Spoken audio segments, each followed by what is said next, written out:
কলকাতার গরম ও আর্দ্র দিনের পর রাতের হাওয়ায় একটু স্বস্তি নেমেছিল। লকডাউনের একটি শান্ত বাড়িতে থাকতেন বেনজিরা ভট্টাচার্য। চোখে স্বপ্নময় ভবিষ্যৎ।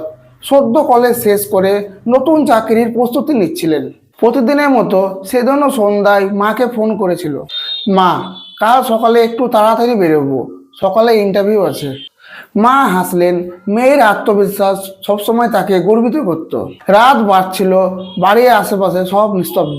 কিন্তু বেনজিরা জানতেন না, এক পরিচিত মানুষ তার জীবনকে অন্যদিকে মোড় দিতে চলেছে।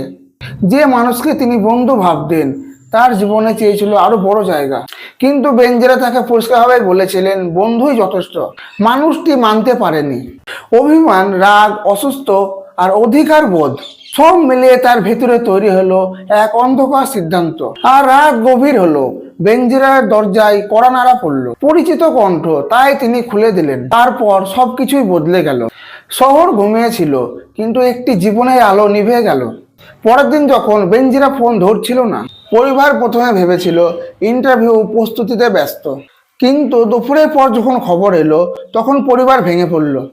কলকাতা পুলিশের তদন্ত তীব্রভাবে শুরু হলো। সন্দেহজনকের তালিকায় প্রথমে ভেসে উঠল সেই বন্ধুর নাম, যিনি রাতে তার বাড়ির আশেপাশে দেখা গিয়েছিলেন। ফোন রেকর্ড আর প্রতিবেশীদের বর্ণনায় সব মিলিয়ে ধীরে ধীরে স্পষ্ট হলো ঘটনাটি। অবশেষে অপরাধীকে গ্রেপ্তার করা হলো। আদালত দীর্ঘ গুণাগুণের পর অপরাধী নিজের দায় স্বীকার করে।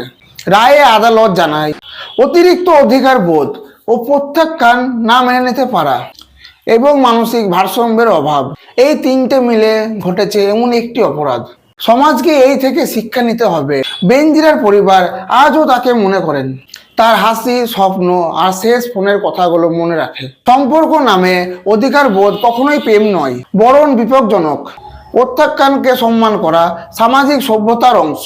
অপরাধ যতই অন্ধকার হোক, সত্য নিজেকে ধীরে ধীরে প্রকাশ করে। যদি ভিডিওটা ভালো লাগে, একটি লাইক করুন, বন্ধুদের সঙ্গে শেয়ার করুন, চ্যানেলটি সাবস্ক্রাইব করুন। আর শেষ কল, এই গল্পটি কেমন লাগলো আপনাদের কমেন্টে অবশ্যই লিখে জানাবেন।